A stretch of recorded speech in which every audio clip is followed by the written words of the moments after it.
2024 সালকে বিদায় জানিয়ে শুরু করছি নতুন আরও একটি লাইফস্টাইল ব্লগ। আসসালামু আলাইকুম, আমি ফাতেমা বলছি নারায়ণগঞ্জ থেকে। সবাইকে ওয়েলকাম জানিয়ে শুরু করছি নতুন দিনে নতুন আরও একটি লাইফস্টাইল ব্লগ। আশা করছি পুরো ভিডিওটি আপনারা শেষ পর্যন্ত দেখবেন, ইনশাআল্লাহ ভিডিওটি আপনাদের কাছে ভালো লাগবে। সকাল ঘুম থেকে উঠে বিছানাপাতি ঠিকঠাক করে নিয়ে তারপর চলে গেলাম সোজা পাকের রুমে। সেখানে যে চুলা একটু ক্লিন করলাম, তারপর বসে পড়লাম রুটি বানানোর জন্য। এই তো এখানে এখন রুটি ভেজে নেওয়া হচ্ছে। ভেজে নেওয়ার পর খাওয়ার জন্য হচ্ছে টমেটো, তারপর ক্যাপসিকাম আর ডিম দিয়ে একটা ভাজি তৈরি করে নিতে হবে।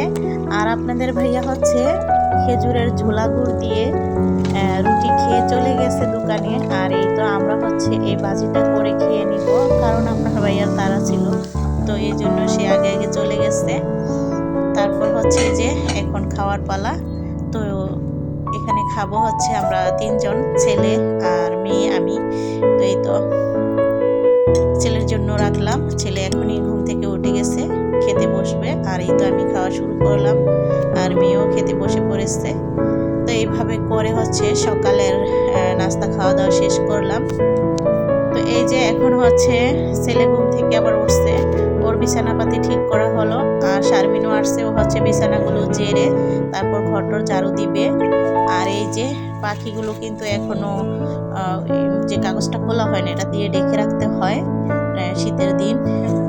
তারপর আবার আপনাদের ভাইয়া মাছ কিনে নিয়ে আসছে। এই যে এখানে কল্লা মাছ, তারপর হচ্ছে আরেক পদের মাছ আছে, আর এর মাছ হচ্ছে এই যে কি বলে এটাকে, শোল মাছ। তো এগুলো জিয়ে রাখবো, মানে এরকম ভাবে জেতা যেন থাকে, এই জন্য পানির ভিতরে রেখে দেওয়া হলো।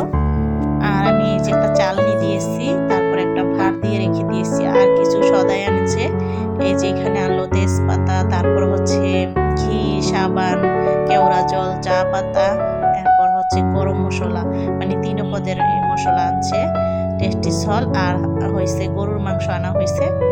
আর এই তো শসা, তারপর গাজর, আর আনা হয়েছে হাঁসের ডিম।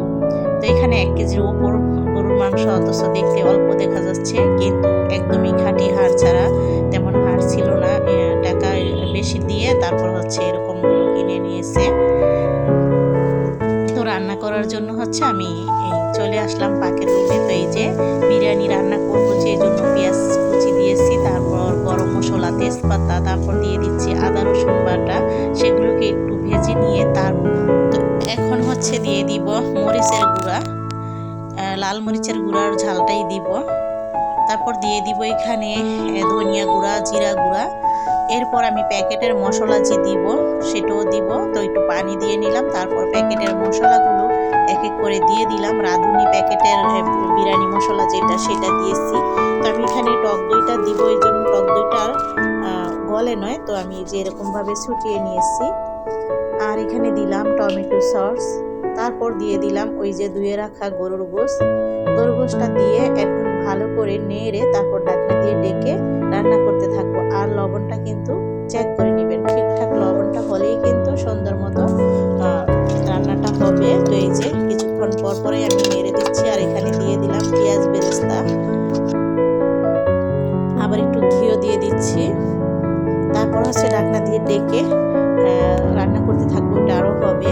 এই পাশে হচ্ছে আমি চালটা বসানোর জন্য একটি পাতিল বসিয়ে সেইখানে দিয়ে দিলাম হচ্ছে পেঁয়াজ কুচি, তারপর হচ্ছে গরম মশলা, তেজপাতা, কিছুটা ঘি, আদা রসুন বাটা, এইসব দিয়ে তারপর চালটাকে ঢেলে দিলাম। এখন আমি চালটাকে ভালো করে ভেজে নিব, একদম ঝরঝরা করে ভেজে নিব।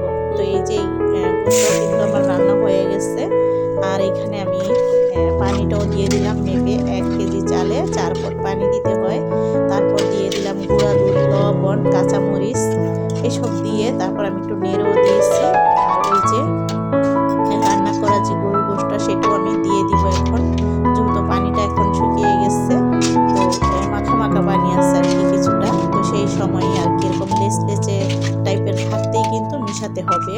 তো এখন আমি ভালো করে নেড়ে মিশিয়ে দিলাম। মিশানো হয়ে যাওয়ার পর ঘি দিয়ে ঢাকনা দিয়ে ঢেকে দিলাম। তারপর হচ্ছে আবার কিছুক্ষণ পর আসলাম, দেখুন কতটা সুন্দর ফুটে গেছে। আমি নিচে কোনো তাওয়াটাও দিইনি, এমনিতেই চুলার আঁচটা কমিয়ে দিয়েছি। আর কমিয়ে দিব বলতে কি, একদমই কমে গেছে চুলার আঁচটা, মানে গ্যাসটা কমে গেছে। তারপর তো হয়েও গেছে, এখন খাওয়া দাওয়া করতেছি আমরা সবাই। খাওয়া দাওয়া শেষে আবার চা বিস্কিট খাওয়া হলো, এটা হচ্ছে আসরের সময়। তারপর হচ্ছে এই যে কাপড় কেটে নেওয়া হলো। তো এই যে এখানে হচ্ছে 3 পিস কাটিং করা হবে সেলাই করার জন্য। এগুলো হচ্ছে অর্ডারি। তো এই যে একজনের জন্য হচ্ছে 2টা কামিজ, তো এই জন্য একটা মেপে কেটেছি, আরেকটা এটার উপরে রেখে কিন্তু কেটে নিলাম। একজনের হলে কিন্তু এরকম সুবিধা হয়, বা 2টা কাপড় বা যতটা বানাবেন একসাথে মাপ নিয়েও কাটতে পারেন, বা একটা কেটে নিয়েও কিন্তু একটার উপরে একটা এভাবে রেখে তারপর কাটিং করা যায়। তো এই তো আমি হচ্ছে যে সবুজটার মাপে আমি কেটে নিলাম। আজকের মতো ভিডিওটি এখানেই শেষ করছি। আল্লাহ হাফেজ।